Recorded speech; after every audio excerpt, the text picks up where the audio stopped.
오늘 함께 보실 하나님의 말씀은 고린도전서 1장 1절에서 17절까지의 말씀입니다.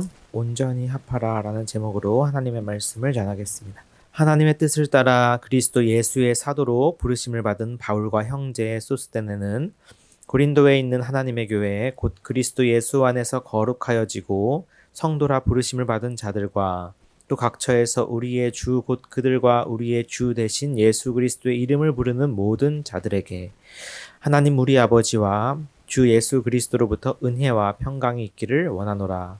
그리스도 예수 안에서 너희에게 주신 하나님의 은혜로 말미암아 내가 너희를 위하여 항상 하나님께 감사하노니 이는 너희가 그 안에서 모든 일 곧 모든 언변과 모든 지식의 풍족함으로 그리스도의 증거가 너희 중에 견고하게 되어 너희가 모든 은사의 부족함이 없이 우리 주 예수 그리스도의 나타나심을 기다림이라. 주께서 너희를 우리 주 예수 그리스도의 날에 책망할 것이 없는 자로 끝까지 견고하게 하시리라.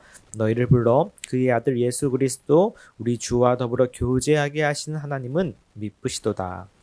형제들아, 내가 우리 주 예수 그리스도의 이름으로 너희를 권하노니 모두가 같은 말을 하고 너희 가운데 분쟁이 없이 같은 마음과 같은 뜻으로 온전히 합하라. 내 형제들아, 글로웨의 지편으로 너희에 대한 말이 내게 들리니 곧 너희 가운데 분쟁이 있다는 것이라. 내가 이것을 말하거니와 너희가 각각 이르되 나는 바울에게, 나는 아볼로에게, 나는 게바에게, 나는 그리스도에게 속한 자라 한다는 것이니 그리스도께서 어찌 나뉘었느냐? 바울이 너희를 위하여 십자가에 못 박혔으며 바울의 이름으로 너희가 세례를 받았느냐? 나는 그리스도와 가이오 외에는 너희 중 아무에게도 내가 세례를 베풀지 아니한 것을 감사하노니 이는 아무도 나의 이름으로 세례를 받았다 말하지 못하게 하려 함이라. 내가 또한 스데바나 집 사람에게 세례를 베풀었고 그 외에는 다른 누구에게 세례를 베풀었는지 알지 못하노라. 17절은 같이 읽겠습니다. 그리스도께서 나를 보내심은 세례를 베풀게 하려 하심이 아니요 오직 복음을 전하게 하려 하심이로되 말의 지혜로 하지 아니함은 그리스도의 십자가가 헛되지 않게 하려 함이라. 아멘. 잠시 광고 먼저 드리겠습니다. 오늘도 각자의 자리에서 예배 드리시는 분들 주님의 이름으로 환영하고 또 축복합니다. 특별히 지금도 여전히 사순절 기간입니다. 말씀드렸다시피 우선은 돌아오는 주일 3월 22일까지 주일 예배를 가정 예배로 대체합니다. 다만 이후에 대해서는 이번 주 중에 결정할 수 있을 것 같습니다. 대체로 이제 종교 기관에 대한 집회에 대한 자제 요청이 계속 오고 있는데 저는 어느 지침을 주로 보고 따르려고 하냐면 교육부 지침을 생각하고 있습니다. 그래서 학교가 개학하는 시점인 원래 예정되어 있던 3월 23일이 개학 예정이었죠. 그래서 3월 22일까지 예배를 가정 예배로 대체하려고 했었습니다.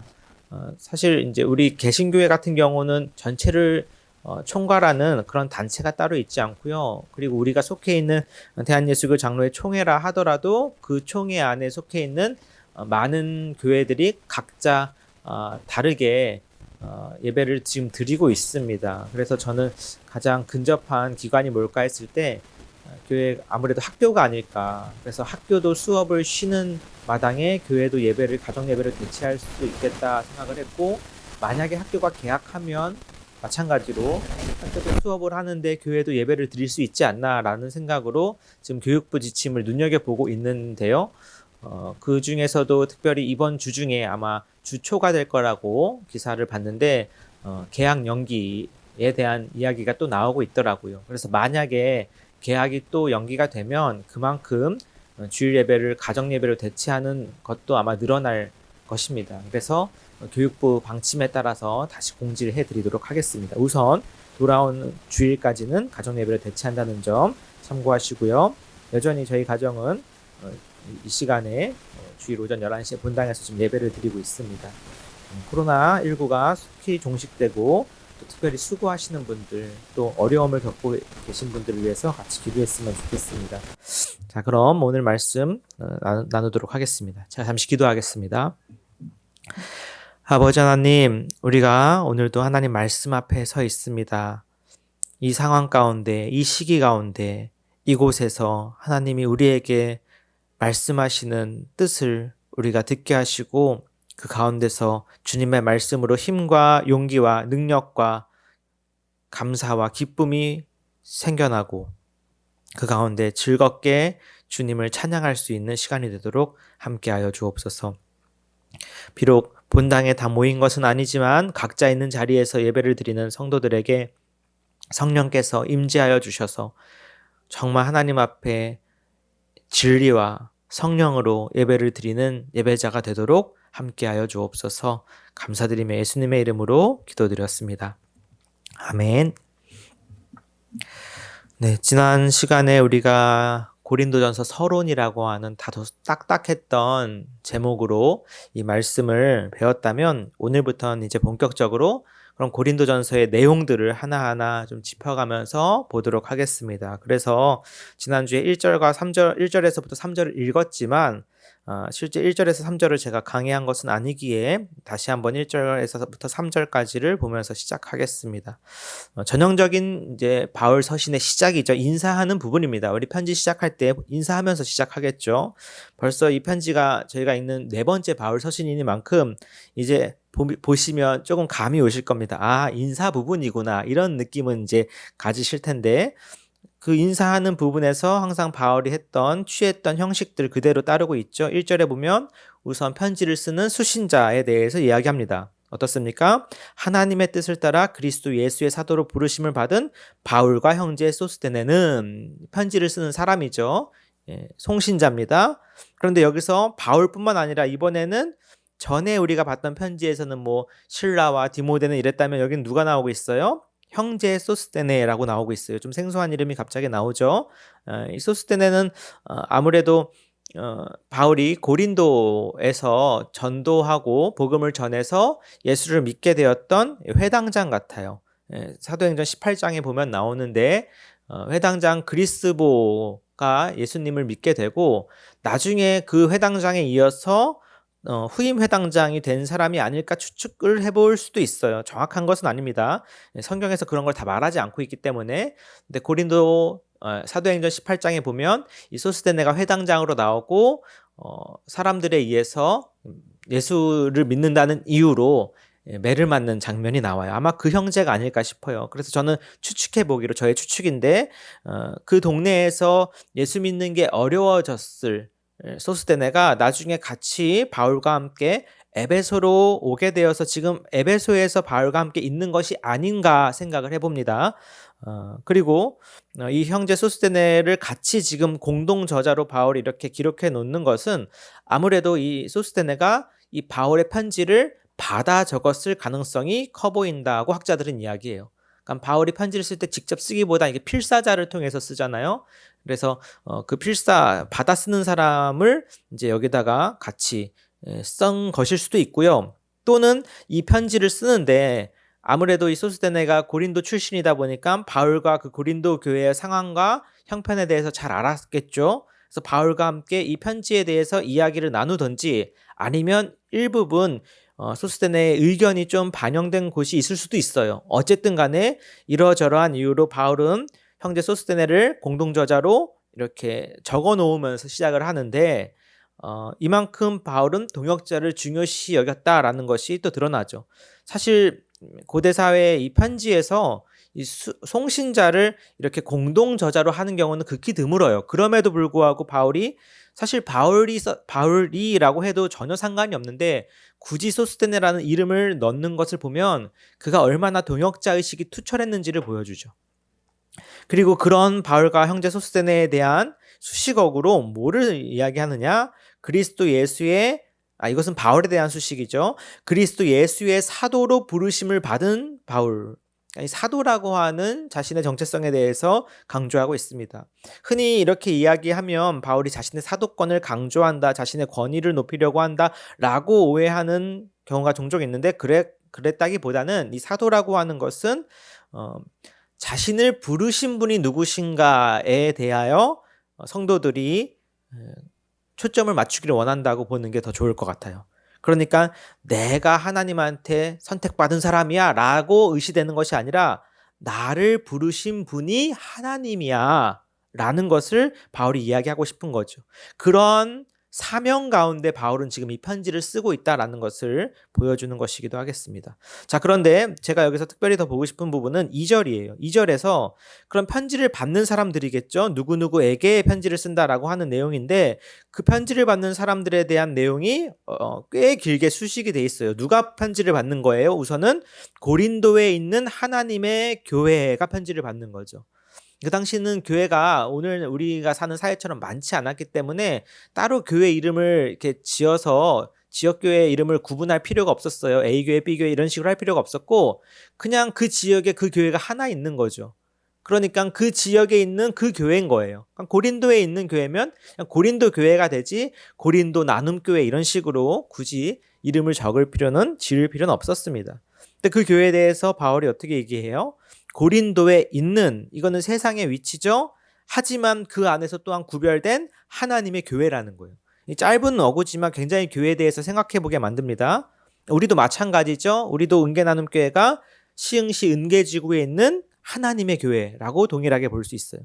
그러니까 우리가 처해 있는 현 상황 그리고 지리적 위치는 분명히 있지만 그 정체성은 뭐예요? 하나님의 교회라는 거죠. 근데 그 하나님의 교회라고 하는 정체성에 대해서 바울이 두 가지로 표현해 주는데 다음과 같습니다. 첫 번째는 곧이라고 하는 건 이퀄로 봐도 되겠죠. 곧는 이것은 무엇이다라고 했을 때 첫 번째 그리스도 예수 안에서 거룩하여지고 성도라 부르심을 받은 자들이래요. 자, 우리가 교회라고 생각했을 때 교회는 무엇인가? 지금 바울이 교회는 이것입니다라고 말해주고 있는 거예요. 교회가 뭐예요? 그리스도 예수 안에서 거룩하여지고 성도라 부르심을 받은 자들이 교회예요. 또 한 가지 더 나오죠. 각처에서 우리의 주 곧 그들과 우리의 주 대신 예수 그리스도의 이름을 부르는 모든 자들. 이것 두 가지가 교회에 대한 지금 정의로 표현되고 있어요. 특이한 것은 무엇입니까? 교회라고 했을 때 부르심을 받은 자들, 또 그리스도의 이름을 부르는 자들이라고 하는, 즉 사람들을 교회로 지칭했다라는 거죠. 그러니까 이것은 오늘날 우리가 교회의 이미지로 흔히 사회에서 화려하고 큰 예배당에 많은 사람들이 모여서 찬양하는 모습을 생각하기 이전에, 즉 건물 중심의 이미지를 생각하기 이전에 교회의 참된 의미가 뭐였는지 다시 한번 보여주죠. 그래서 교회라고 하는 것은 다름 아닌 성도고 부르심을 받은 자들이에요. 다시 말하자면 하나님께서 우리를 부르신 자들이고 동시에 그리스도를 부르는 자들이 교회라는 거죠. 그러니까 이 짧은 구절이지만 교회론이 참 깊게 담겨 있죠. 오늘날 우리가 이러한 상황에서 각자 자리에서 하나님 앞에 예배자로 설 수 있는 것 너무나 지극히 당연하고 할 수 있는 일입니다.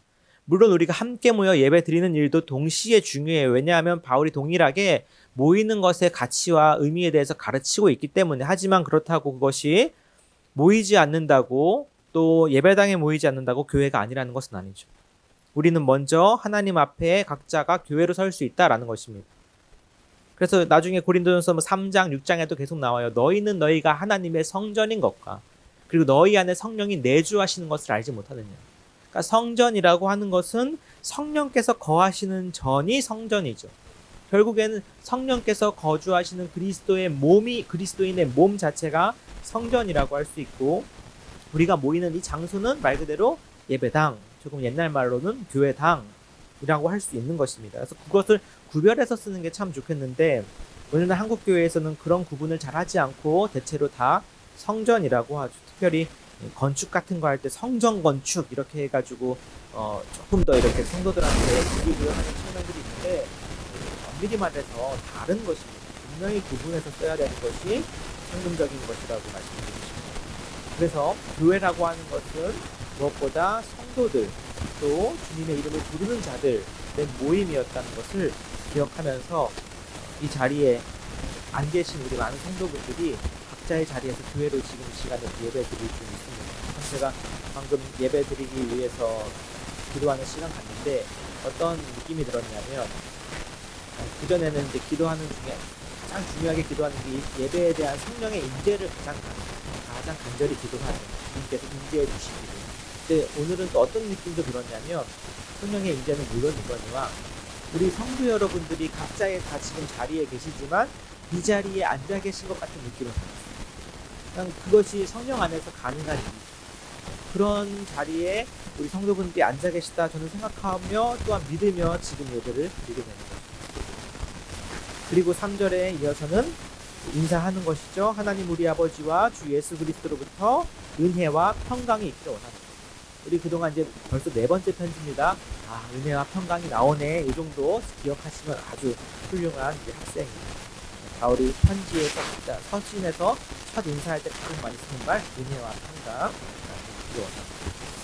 그리고 4절에서부터 9절까지의 내용은 이제 보통 그 당시 고린도 수사학이나 웅변에서도 그렇고 대체로 칭찬하는 말, 우호적인 말로 시작했어요. 우리도 대체로 그렇죠. 처음 사람 만나서 이야기 시작할 때 그냥 다짜고짜 당신 이거 못 이기다 한다라기보다 조금 설득의 기술이나 실망할 줄 아는 사람은 뭐 부부 사이에도 그렇죠. 여보 이거 좋고 저것도 좋고 다 좋은데 당신 이것만 고쳤으면 좋겠어. 이런 식으로 말할 때 있단 말이에요. 사실 포인트는 어디 있는 거야? 앞에 칭찬하는 데 있지 않고 이 마지막에 이 책망하기 위해서 마지막 앞에 말을 한다 이거죠. 그런 측면에서의 말이 이제 4절에서 9절이라고 볼 수 있어요. 그런 의미에서 이전에 갈라디아서는 어땠습니까? 시작하자마자 냅다 내가 너희를 진짜 이상하게 여긴다. 도무지 이해가 안 된다라고 시작했던 그 편지는 얼마나 예외적이고 의외인지를 우리가 다시 한번 생각해 볼 수 있겠죠. 자, 그럼 4절에서부터 9절은 이제 칭찬으로 시작을 하는데 단순히 칭찬을 위한 또 칭찬이라기보다는 앞으로 바울이 고린도전서에서 중요하게 다룰 주제들을 녹여가면서 하고 있는 칭찬이에요. 한번 잠시 보겠습니다. 우선 4절부터 7절인데요. 제가 읽어드릴게요. 그리스도 예수 안에서 너희에게 주신 하나님의 은혜로 말미암아 내가 너희를 위하여 항상 하나님께 감사하노니. 좋은 말로 시작하죠. 왜 감사해요? 그 이유는 이는 너희가 그 안에서 모든 일, 곧 모든 언변과 모든 지식의 풍족함으로 그리스도의 증거가 너희 중에 견고하게 되어 너희가 모든 은사의 부족함이 없이 우리 주 예수 그리스도의 나타나심을 기다림이라. 아멘. 참 듣기 좋은 얘기죠. 틀린 말은 아니었어요. 이제 앞으로 바울이 얘기할 고린도 교회의 수많은 문제들을 언급할 예정이지만 그래도 그들 안에 칭찬할 만한 것들이 있었고 또 앞으로 그가 얘기하고 싶은 내용들이 있었으니 뭐냐? 여기 나온 것처럼 지식과 은사예요. 무엇보다 그들에게 있어서 이 지식과 은사가 풍성했다라는 것은 이 고린도 편지를 보면 충분히 드러납니다. 그런데 풍요 속의 빈곤이라고 넘치고 풍성한데도 문제가 생기는 것이죠. 이게 나중에 보면 한국 교회랑 너무 비슷해요. 부족한 게 하나 없어요. 잘 보면은. 물론 그 사람들 중에선 부족한 사람들이 있지만 교회 전체적으로 봤을 때는 그런 게 별로 없다고요. 그럼에도 불구하고 그 안에서 문제가 생겨나는 것인데 특별히 그들이 좋아했던 것들이 이런 지식, 은사 이런 것들이었어요. 그러니까 지식은 뭐냐? 그 당시에 고린도 교회 안에 있었던 사람들의 많은 그 사상, 가르침들 중에서 이 주님을 아는 지식에 대해서 그들이 더욱 알아갔던 것, 또한 더욱 알기를 원했던 것을 칭찬하는 것이죠. 물론 그것이 때로는 좀 잘못된 방향으로 나왔기도 했지만 더불어 하나님이 그 고린도 교회에 주신 선물이 참 많았어요. 이 은사라는 말은 선물이란 말인데 참 선물들이 여러 가지로 많아서 어떤 사람은 이런 선물, 어떤 사람은 저런 선물, 다양한 선물들을 그들이 받아서 그것들을 누리고 있었다고요. 근데 또 그게 지나치면 어떻게 돼요? 자랑하죠. 뽐내죠. 그런 문제들이 이제 나타나는 겁니다. 어쨌든 하나님의 선물이 부족하지 않았다는 것은 사실이기 때문에 바울이 감사한 거예요. 그러니까 그 교회에 하나님이 주신 선물이 이렇게 많다고 하니 그 가운데 어때요? 그들이 그리스도의 나타나심을 기다려요. 주님을 만나기를 원한다는 거예요. 그런 것을 칭찬할 만한 일이죠. 그렇게 바울이 이야기를 시작했어요. 그래서 그들에게 이렇게 축복합니다. 8절에 주께서 너희를 우리 주 예수 그리스도의 날에 책망할 것이 없는 자로 끝까지 견고하게 하시리라. 아멘. 여기서도 종말론적인 신학이 나오죠. 어떤 날입니까? 우리 주 예수 그리스도의 날에, 주님의 날, 주님이 다시 오시는 그날까지 너희를 책망할 것이 없는 자로 끝까지 견고하게 하실 거야. 위로하고 격려하는 이야기죠. 그리고 9절에 더불어서 너희를 불러 그의 아들 예수 그리스도 우리 주와 더불어 교제하게 하시는 하나님은 어떤 분이에요? 미쁘신 분이에요. 그 당시에 그 우상의 도시 아닙니까? 그래서 많은 사람들이 어떤 신과의 교감, 교제 같은 것들을 꿈꾸면서 기대하면서 여러 가지 형태의, 특별히 음란한 형태의 어떤 제사 같은 걸 드렸단 말이죠. 근데 우리 하나님 어떤 분이에요? 그의 아들 예수 그리스도와 우리 주와 더불어 교제하게 하시는 하나님이신 거죠. 그러니까는 하나님 역시 우리와 함께 교제하길 원하시고 그리스도 예수를 통해서 우리에게 찾아오신 분이시죠. 그 하나님 어떤 분이신 거예요? 그럼 미쁘신 분이죠. 그가 했던 약속을 성취하시는 미쁘신 분이에요. 그래서 고린도 교회 안에 있는 이와 같은 하나님의 은혜에 대해서 바울이 감사하면서 시작을 합니다. 다만 이제 10절부터는 완전히 어조가 바뀌어요. 이제 오늘 10절에서 17절을 좀 더 볼 텐데 어떤 문제가 그럼 도대체 있었던 거냐 한번 보도록 하겠습니다. 자, 우선 10절을 한번 같이 읽어보겠습니다. 중요한 부분이어서요. 10절 같이 읽어봅니다. 시작. 형제들아, 내가 우리 주 예수 그리스도의 이름으로 너희를 권하노니 모두가 같은 말을 하고 너희 가운데 분쟁이 없이 같은 마음과 같은 뜻으로 온전히 합하라. 아멘. 자, 여기서 드디어 바울이 처음으로 성도들에게 권면하고 나아가 명령하는 얘기가 나와요. 그게 무엇이냐? 마지막에 나온 온전히 합하라 라는 이야기를 하는 거예요. 자, 앞에서 인사 잘하고 좋은 얘기 하다가 갑자기 왜 분쟁 같은 얘기가 나오고 합하라는 이야기가 나올까? 조금 이따 보겠지만 이미 10절에서부터 우리는 근데 무슨 문제가 있었나 보다, 분쟁이 있었나 보다 라고 추측을 해볼 수 있겠죠. 이후 부분을 읽어가면서 그것은 더 확실해질 것입니다. 그러니까 바울이 첫 번째로 형제들아 권하는데 그 첫 번째 권하는 게 뭐예요? 전에 읽었던 데살로니가 교회처럼 지금처럼만 해라, 잘하고 있다라는 게 아니에요. 너희 다 같은 말 해야 돼. 너희 다 같은 마음 가져라. 같은 뜻으로 하나 되어라. 분쟁이 있으면 안 된다라는 말이에요. 굉장히 강조하고 있는 거죠. 지금 같은이란 표현만 지금 몇 번 쓰였나요? 같은이 3번이나 쓰였다고요. 그리고 합하는데 그냥 합하는 게 아니라 온전히 합하라고 하는 것을 보면 이 고린도 교회 안에 분열과 분쟁, 갈등의 문제가 굉장히 심각했을 것으로 추정이 되는 가운데 11절을 한번 읽어보겠습니다. 자, 내 형제들아, 다시 한번 말하죠. 확실한 증거, 글로웨의 지편으로 너희에 대한 말이 내게 들리니 뭐예요? 곧 너희 가운데 분쟁이 있다는 것이라. 자, 여기서 쐐기를 박죠. 분명히 고린도 교회 안에 이 분쟁의 문제가 있었던 거예요. 이 글로에라고 하는 사람은 우리가 추측해 볼 수밖에 없는데 아무래도 이 고린도 교회 안에서 나름 사회적인 위치와 영향력이 있었던 사람일 것으로 표현되고요. 추정이 되고요. 이제 여자 이름입니다. 지편으로 왔다는 건 이 사람의 어떤 종들이 이 편지나 내용을 갖고 바울에게 왔을 것으로 추정이 돼요. 제가 지난주에도 말씀드렸지만 고린도 전서를 쓰게 된 계기가 이 글로의 지편으로 온 소식 하나와 또 고린도 교회에서 온 몇 가지 바울에 대한 그 궁금함, 이 문제를 어떻게 해결해야 되는지 이 문제에 관하여 바울 선생님께 여쭙니다 라고 했던 이 편지 또는 소식, 이 두 가지가 고린도 전서를 쓰게 된 계기라고 말씀드렸잖아요. 자, 그런데 특별히 글로의 지편에서 온 사람들에게 들려온 가장 중요한 내용은 뭐였냐? 한마디로 너희 가운데 분쟁이 있다라는 거였어요. 어떤 분쟁이 있냐면 12절에 보세요. 재밌는데 내가 이것을 말하거니와 너희가 각각 이르되 나는 바울에게, 나는 아볼로에게, 나는 게바에게, 나는 그리스도에게 속한 자라 한다라는 거예요. 벌써 이 한 교회 안에, 교회가 그 당시 그렇게 크지도 않았을 텐데, 그렇죠? 이렇게 네 가지 파로 벌써 나뉘었다라는 것을 지금 바울이 보여주죠. 도대체 이건 무슨 일일까? 바울 파는 뭐고 아볼로 파는 뭐고, 소위 게바 파는 뭐고 그리스도 파는 뭐냐, 이게 좀 어려운 부분인데 추측해 볼 수밖에 없어요. 우선은 바울과 아볼로는 좀 이해하기가 쉬워요. 왜냐하면 소위 이런 겁니다. 여러분, 오늘날 교회 세우면은 개척교회 목사가 열심히 교회에 잘 성장해서 그 교회에서 은퇴하고 나면 원로 목사가 세워지고 누가 옵니까? 후임 담임 목사가 오죠. 근데 그리고 나서 그 원로 목사님이 여전히 막 교회에 대해서 영향력을 행사하려고 하고, 담임 목사님은 이제 내가 그래도 담임이 됐으니까 내가 나름 이렇게 교회를 이끌어 가고 싶은 마음이 있는 가운데 갈등이 생기는 경우 종종 있지 않습니까? 예, 있죠. 그래서 원로 목사님 파, 담임 목사님 파 이렇게 해가지고 나뉘어져서 뭐 종종 분쟁이 있고 갈등하는 경우를 봐요. 비슷한 경우겠죠. 바울은 이 고린도 교회를 세웠던 사람이고 설립자죠. 한마디로 얘기하면 나중에 아볼로가 후임으로 오게 됐던 거 제가 지난주에 한번 말씀드렸죠. 그런 가운데 갈등이 있었던 것 같은데 조금 다른 것은 뭐냐면 오늘날과 바울과 아볼로는 서로 아무런 문제가 없어요. 오늘날 교회에서 생기는 문제는 이 원로 목사님하고 담임 목사님하고 갈등이 생기면 이제 교인들이 선택을 해야 되잖아요. 나는 어느 편에 서야 될까, 그렇죠?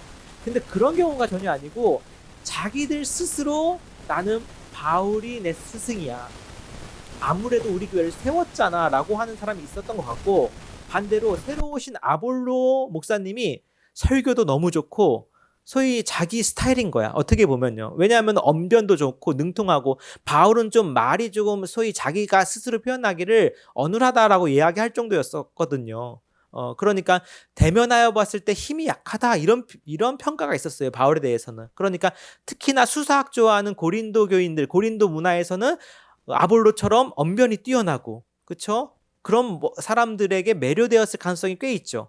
그래서 새로 오신 목사님이 난 더 좋아 이랬을 수 있습니다.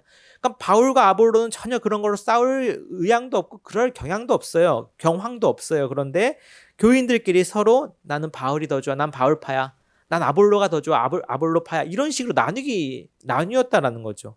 사실 굉장히 한심한 거죠. 그러는 가운데 게바는 또 뭐고 그리스도는 뭐냐? 게바는 우리가 잘 알다시피 베드로죠. 베드로가 나중에 고린도 교회를 방문했을 것으로 성경을 보면 추정이 돼요. 그러면은 베드로에게서는 또 어떤 매력을 느꼈을까요?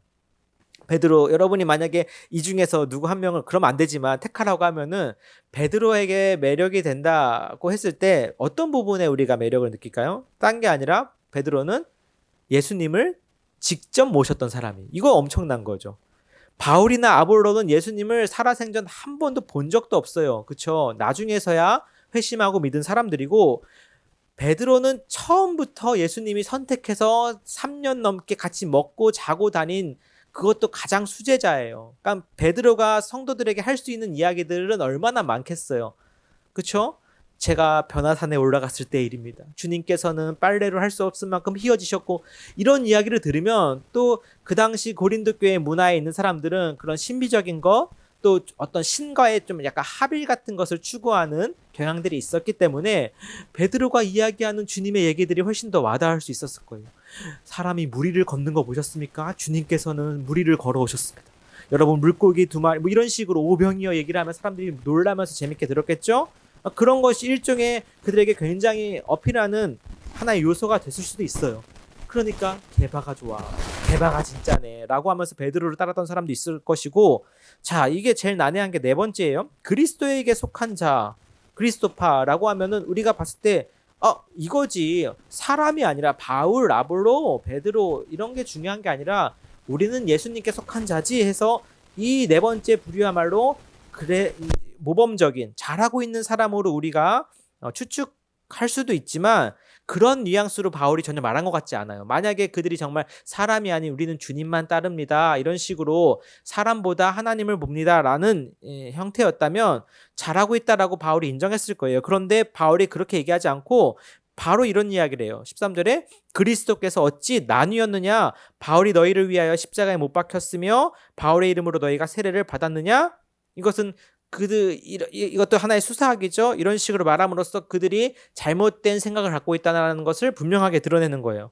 그러니까 여기서 이 그리스도에게 속한 자라 한다는 이 부류는 뭐냐면, 우리가 얘기하는 주님만 바라봅니다 라고 한다라기보다는 방금 얘기 드렸던 소위 그리스도와의 직통 계시, 그러니까 우리는 사람을 의지하지 않고 그리스도와 직접 소위 교신한다, 교제한다, 이런 의미로 나아가는 사람들이었을 것으로 추정되는 부분이죠. 이거는 정확히 알 수가 없어요. 그런 식으로. 근데 중요한 건 뭐예요? 이와 같이 여기서는 나뉘어져 있다라는 것을 바울이 얘기하고 싶은 거예요.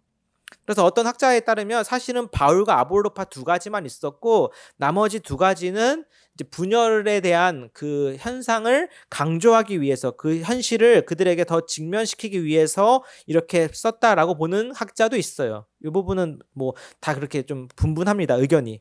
어쨌든 간에 분열이 있었다라는 것은 분명하고, 그것이 지금 바울이 말하고 싶은 핵심이죠. 그래서 바울이 얘기하기를 어찌 나뉘었느냐라는 거예요. 자, 그러면서 특별히 그들에게 있어서 어떤 문제로 인해서 또 분열이 있었던 것 같으면 이 세례를 누구한테 받았냐를 가지고서도 얘기가 있었던 것 같아요. 복잡하죠. 그러니까 사람 사는 데가 이렇게 나뉘어지기 시작하면, 분파로 나뉘어지기 시작하면 밑도 끝도 없이 계속 나눌 수 있어요. 아시잖아요. 우리나라만 하더라도 학연 갖고도 나누고 지연 갖고도 나누고 혈연 갖고도 나누고, 고린도 교회, 그 작은 교회 안에서도 그 당시, 그러니까 우리 오늘날의 규모에 비춰 봤을 때 안에서도 이러한 다양한 것들로 서로 쪼개지고 나뉘어져서 서로 편먹고 하는 문제가 심했다라는 것이죠. 그러니까 바울이 세례를 갖고서 또 그렇게 문제 삼는 편을 나누려는 사람들에게 이런 이야기를 합니다. 14절에 나는 그리스도와 가이오 외에는 너희 중 아무에게도 세례를 베풀지 아니했다라는 것이죠. 또 세례를 갖고 누구한테 세례 받은 걸 갖고 나누지 말라는 이야기를 하고 싶은 거죠. 이 그리스도는 사도행전 18장에 나오죠. 그 회당장이었던 사람입니다. 그래서 이 회당장 그리스도를 따라서 온 가족이 주의 말씀을 믿으며, 그리고 고린도에 허다한 사람들이 믿었다라는 내용이 나오죠. 그런 사람과 가이보, 이 사람들에게는 바울이 세례를 주었던 것 같아요. 그리고 16절에 보면 한 명이 더 생각나는데 스데바나 사람이 생각나죠.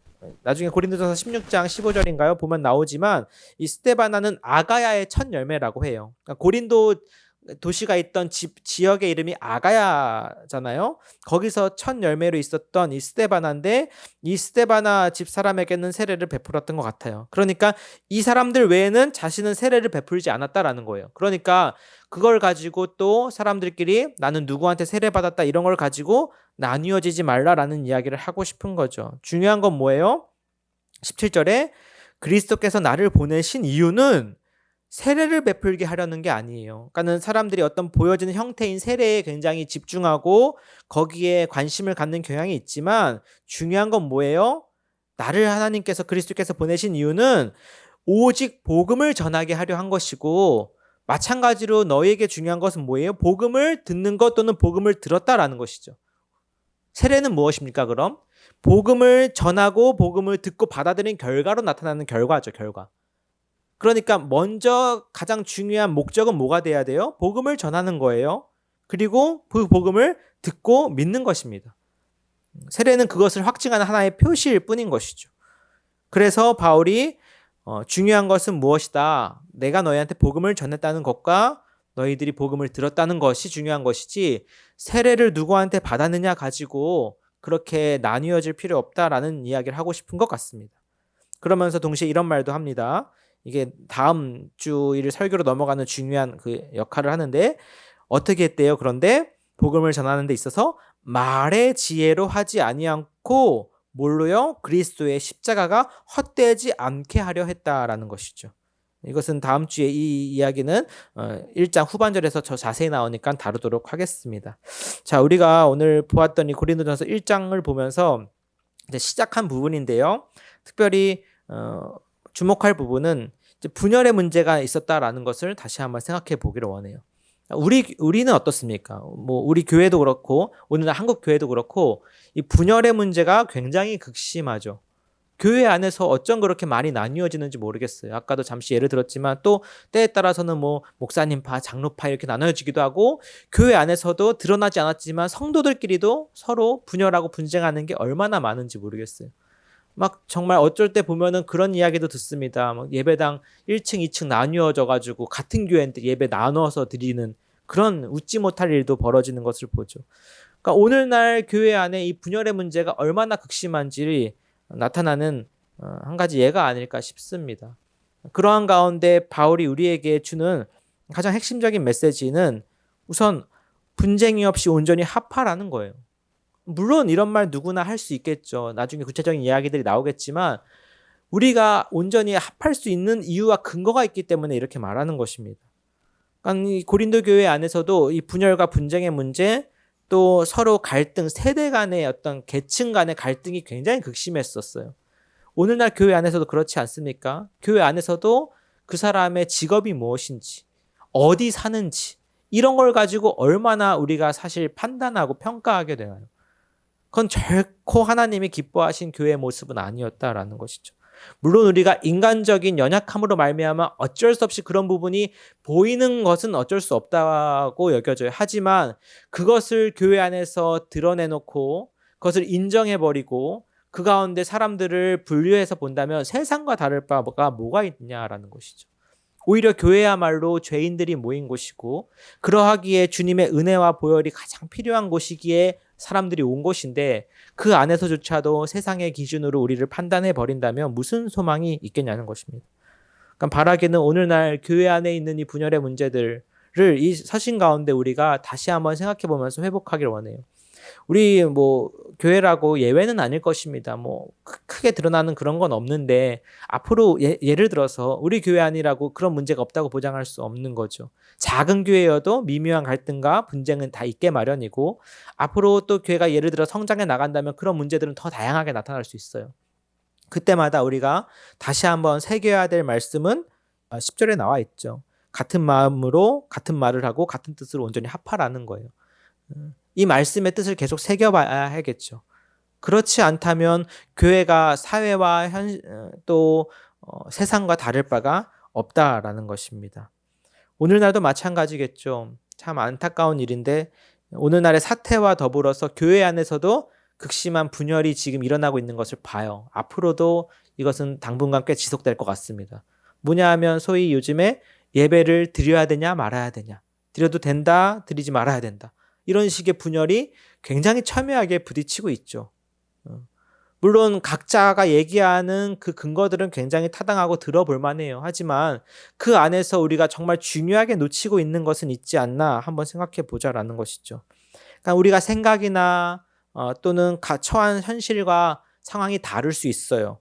하지만 그 가운데서 지향해야 되는 하나의 목표점은 같아야 하는 것이죠. 그것이 교회가 달라야 되는 부분입니다. 세상에서는 분열해버리면, 헤어져버리면 끝이에요. 편해요. 다시는 안 보면 그만이죠. 하지만 교회는 그렇게 해서는 안 된다는 것입니다. 그 가운데서도 우리가 다시 힘들지만 서로 용서하고 받아들이고 다름을 인정하며 하나 되어야 하는 이유가 그리스도의 십자가 안에 있기 때문이죠. 결국 바울은 여기서 십자가에 대한 눈물겨운 호소를 이어서 하게 됩니다. 여러분, 그리스도가 나뉘지 않았어요. 그렇죠? 그리스도는 우리를 위해서 자신의 몸을 하나님 앞에 드렸습니다. 그런데 우리가 그 몸을 다시 나누려고 한다면 그 얼마나 어리석고 주님의 마음을 아프게 하는 것이겠습니까? 사랑하는 은혜나눔 성도 여러분, 각자의 자리에서 힘든 시간을 보내고 계신 줄 압니다. 더불어서 저 역시 이러한 시간이 얼마나 길어질까 걱정되고 두려운 마음이 없는 것도 아닙니다. 하지만 분명 오늘 하나님이 우리에게 주시는 말씀처럼 우리가 한 마음으로 한 뜻으로 또 같은 말을 하며 합할 수만 있다면 그 시간과 환경에 관계없이 하나님은 우리를 교회로 부르신 그 목적대로 세우시고 또 하나님의 길로 인도해 주실 것입니다. 속히 이 시기가 지나가길 바라고 기도하면서 우리 각자 있는 자리에서 성령 안에 십자가로서 하나 된 교회임을 잊지 않고 살아갈 수 있기를 주님의 이름으로 축복합니다. 같이 기도하겠습니다. 아버지 하나님, 오늘 고린도전서 시작 부분 말씀을 통하여서 우리 자신이 교회임을 다시 한번 배우며 주님 앞에 나아갑니다. 무엇보다 우리에게 주신 은혜와 선물들이 풍성한 것도 다시 한번 기억하며 감사하기를 원합니다. 나아가 혹여나 우리 안에 또 우리 한국교회 안에 있는 지금 분열과 분쟁의 모습들을 보며 같이 나도 비판만 할 것이 아니라 그 안에서 함께 가슴 아파하는 가운데 주께서 하나 되라고 부르신 교회의 그 모습을, 그 사명을, 그 목적을 다시 이룰 수 있는 우리 교회가 되게 하여 주시고 또 이 상황 가운데서도 하나님이 우리를 지키시고 인도하시는 것들을 믿고 의지하며 나아가도록 함께하여 주옵소서. 각자 드리는 예배 가운데 또한 드린 예물들 주님께서 기쁘게 받아주시고 이후의 상황에 따라 가정 예배가 얼마나 더 연장될지는 모르겠지만 우리가 그러한 것에 너무 지나치게 매이지 않고 정말 하나님의 교회로서 각자가 세워지는 귀한 시간 되도록 함께하여 주옵소서. 더불어서 함께 모여서 드리던 예배가 얼마나 소중한 것이었는지를 깨닫는 시간이 되게 하여 주옵소서. 감사드리옵고 예수님의 이름으로 기도드렸습니다. 아멘.